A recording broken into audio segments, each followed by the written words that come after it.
Hola a todos, desde el equipo del curso de Cuidados Básicos de Enfermería, conformado por Lady Cristina Rodríguez, Johan Santiago Ramírez, Lady Carolina Gutiérrez y quien les habla Valentina Romero, presentaremos un caso clínico hipotético de Cuidados Básicos de Enfermería.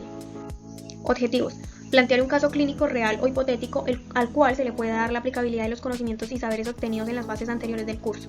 Evaluar el estado de salud de la paciente, las condiciones y dificultades que ésta presenta. Realizar un plan de cuidados básicos de enfermería a cada una de las dificultades tratantes de la paciente descritas en el caso, la cual amerita atención médica, y elaborar la historia natural de la enfermedad principal del caso clínico abordado. Introducción. En esta presentación se mostrará de manera detallada el caso clínico hipotético de una paciente la cual presenta una serie de dificultades que necesitan ser atendidos, por ello se realiza la aplicabilidad de los cuidados de enfermería para que su salud tenga mejoría y un buen bienestar. Se hace la claridad que todo el plan de cuidados debe ser aplicado de manera meticulosa para que la enfermedad y la lesión tengan un adecuado proceso de recuperación y evitar que en la persona ocurran cuyas complicaciones que atenten contra la vida, y a su vez se puede evitar que la estancia de la paciente en la institución de salud se prolongue y deba pasar más días y más procesos de atención. Hombre reingresa a su esposa parapléjica de 60 años al servicio de urgencias luego de ser dada de alta hacía 6 días, por presentar 4 días consecutivos de fiebre de 38 grados centígrados sin responder a la automedicación de ibuprofeno. Además, la paciente presenta afectada la zona del sacro a causa de la escara grado 2.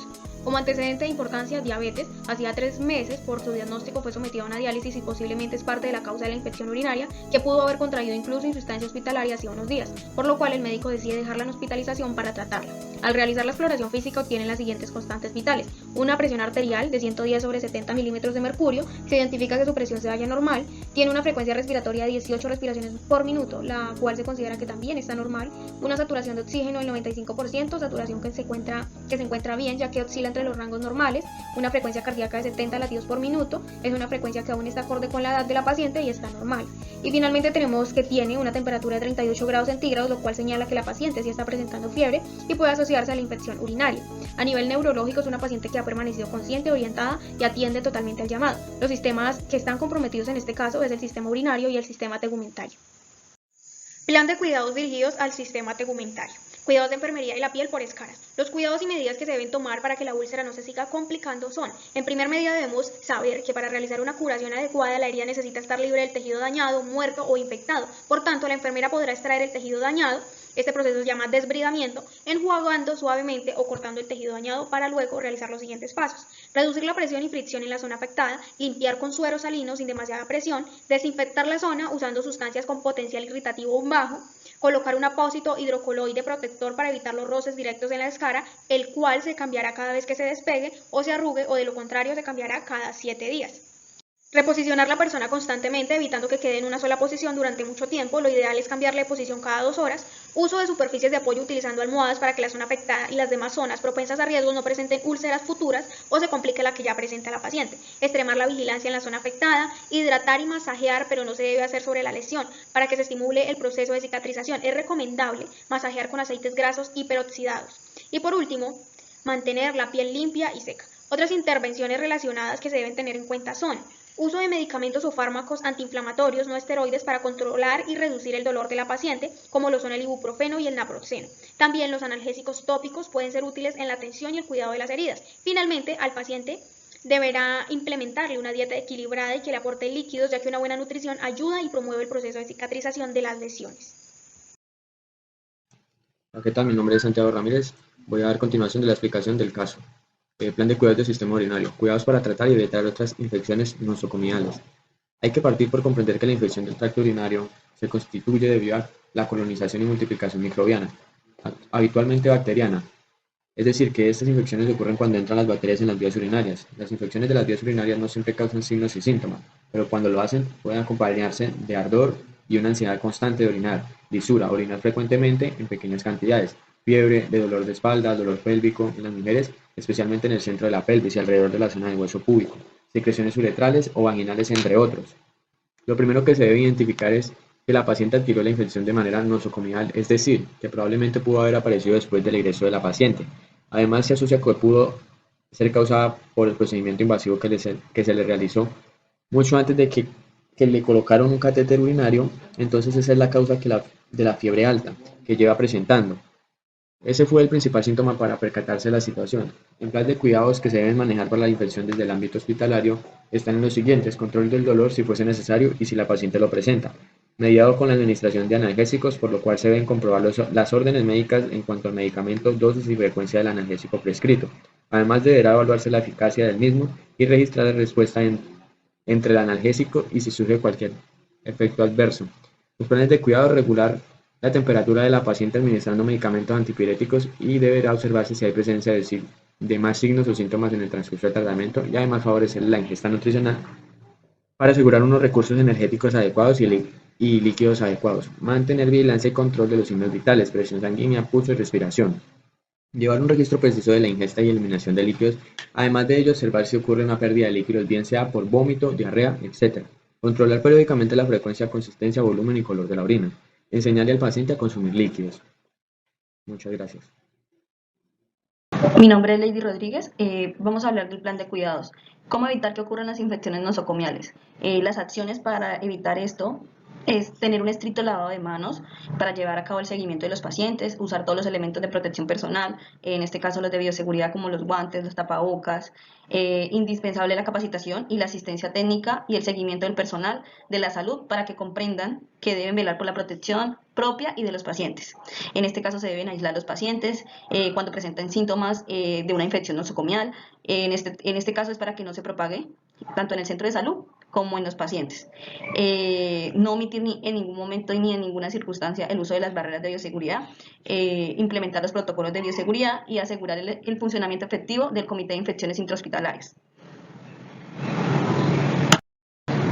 Bueno, nuestra paciente se le empeora una escara.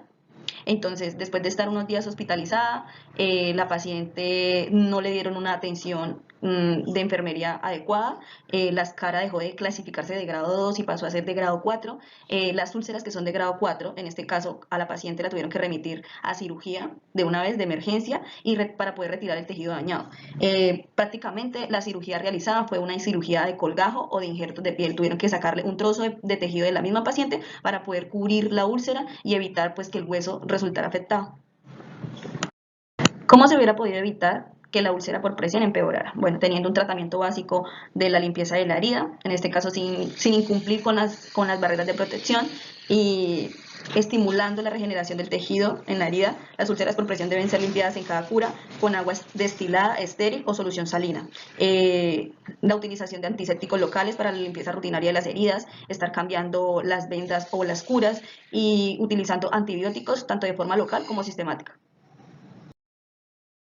Dando continuidad al plan de cuidados, es súper necesario que al paciente se le realice un reposicionamiento constantemente, evitando que quede en una sola posición durante mucho tiempo.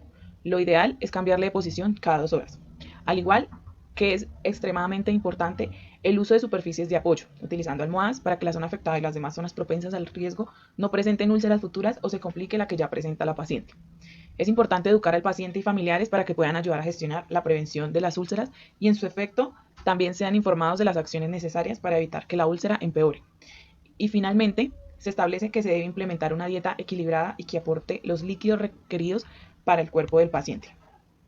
Habiendo culminado con la explicación del plan de cuidados, queremos hacer un pequeño énfasis para tener en cuenta la historia natural de la enfermedad de infecciones urinarias, lo cual nos permite apreciar características comunes en todos los pacientes, el comportamiento de la enfermedad y los niveles de prevención de acuerdo a la complejidad del ciclo. Dentro del periodo prepatogénico tenemos una definición de la enfermedad que nos dice que la infección por vías urinarias es una infección causada por bacterias que afectan la uretra y vejiga que podrían también llegar a extenderse por uréteres y riñones. El agente que causa esto son las bacterias, los hongos, virus, cándida y Escherichia coli. El huésped son las personas con catéteres urinarios, las mujeres nos dice que son más propensas a presentar las infecciones, mujeres en embarazo, hombres a lo largo de su primer año o después de los 50 años, y el ambiente que está involucrado son específicamente la actividad sexual, la manipulación de la flora vaginal, el aseo genital inadecuado, antecedentes de IBU, baja ingesta de líquidos y contaminación por catéteres urinarios. Dentro del periodo patogénico donde tenemos nuestro horizonte clínico, empezamos de la siguiente manera. Unos signos y síntomas inespecíficos, como lo son la fiebre, los escalofríos, las náuseas, la disuria, que es la dificultad al orinar, la plaquiuria, que son las ganas de orinar frecuentemente pero en poca cantidad, y la hematuria, que es cuando ya hay presencia de sangre en la orina. tenemos unos signos y síntomas específicos que es donde hay que tener presente factores de riesgo como la disuria, la polaquiuria sin secreción vaginal, la hematuria y el tenesmo vesical. Dentro de las complicaciones tenemos lo siguiente: presentar aumento de la concentración de orina como cálculos renales, lo que puede acelerar el daño al parenquima renal, el retardo en el crecimiento intrauterino, y en la gestación puede haber amenaza de aborto, parto prematuro o puede haber bajo peso en el bebé al nacer. Dentro de las secuelas debemos tener presente que puede generar nefropatía por abuso de analgésicos o puede ocasionar insuficiencia renal. ¿Qué puede causar la muerte dentro de esta enfermedad? La insuficiencia renal aguda o la septicemia. Ya en materia de las prevenciones, tenemos una prevención primaria, donde existe una promoción a la salud, que nos dice aquí que debemos de beber 2 litros de agua al día, informarnos también para evitar las infecciones en la actividad sexual, brindar información sobre medidas higiénicas como aseo en la región perianal y lavado de manos. Dentro de la protección específica, tenemos que debemos tener una buena higiene íntima, utilizar desinfectantes en las bolsas de drenaje y catéteres antiinfecciosos y tener un buen saneamiento ambiental. Dentro de la prevención secundaria, tenemos un diagnóstico y un tratamiento. Dentro del diagnóstico tenemos, primeramente, que se puede realizar un análisis y cultivo de orina, una exploración pélvica, la anamnesis y el uso de la tira colorimétrica. Dentro del tratamiento nos dice que podemos dar comienzo a una alimentación balanceada y a una actividad física, visitas ginecológicas, higiene personal y el uso de vacunas. Dentro de esta misma prevención secundaria tenemos la limitación del daño. Aquí nos dice que debemos tener abstinencia en las actividades sexuales, supresión o modificación de factores desencadenantes, y ya dentro de la prevención terciaria nos indica una rehabilitación. ¿Qué nos dice aquí? Que se debe tener que se debe recibir atención inmediata para evitar alteraciones y que se debe controlar de manera rápida la enfermedad y sus síntomas. Para finalizar, en su evaluación, la paciente pasó 10 días en la sala de observación con fluidoterapia, ciprofloxacino cada 12 horas y paracetamol 1 gramo intravenoso cada 8 horas. El dolor de úlcera se controló, se mantuvo afebril y toleró la dieta nutricional, por lo que daba su estabilidad clínica y no encontrarse otros hallazgos que justificaran su estancia. Se procedió la alta domiciliaria con seguimiento por parte de su médico y de atención primaria. El médico responsable en urgencias prescribió tratamiento para la infección urinaria, ciprofloxacino 500 miligramos cada 12 horas por 10 días y paracetamol 1 gramo vía oral si presenta fiebre o dolor. Asimismo, se les dieron las recomendaciones tanto al paciente como al familiar acompañante para prevenir nuevos episodios de infección urinaria consecuentes del catéter y úlceras por presión. Conclusiones. Finalmente, este trabajo ha explorado y propuesto un caso relacionado con los cuidados de enfermería, centrándose en los elementos conceptuales básicos y la seguridad del paciente desde el análisis y el rol del profesional de enfermería. A través de este estudio se ha destacado la importancia de garantizar la seguridad del paciente como un componente fundamental de la práctica de enfermería. Se ha resaltado la necesidad de comprender y aplicar los conceptos básicos, incluyendo la valoración adecuada, la planificación y ejecución de intervenciones pertinentes, así como la evaluación y seguimiento de los resultados obtenidos. Estos elementos conceptuales son esenciales para proporcionar una atención de calidad y promover la recuperación y bienestar del paciente. Asimismo, se ha enfatizado el papel del profesional de enfermería en la protección y promoción de la seguridad del paciente. Esto implica la adopción de medidas preventivas, la identificación y gestión de riesgos, la comunicación efectiva con el equipo interdisciplinario y la participación activa en la mejora continua de los procesos de atención. Estas son nuestras referencias bibliográficas. Muchas gracias.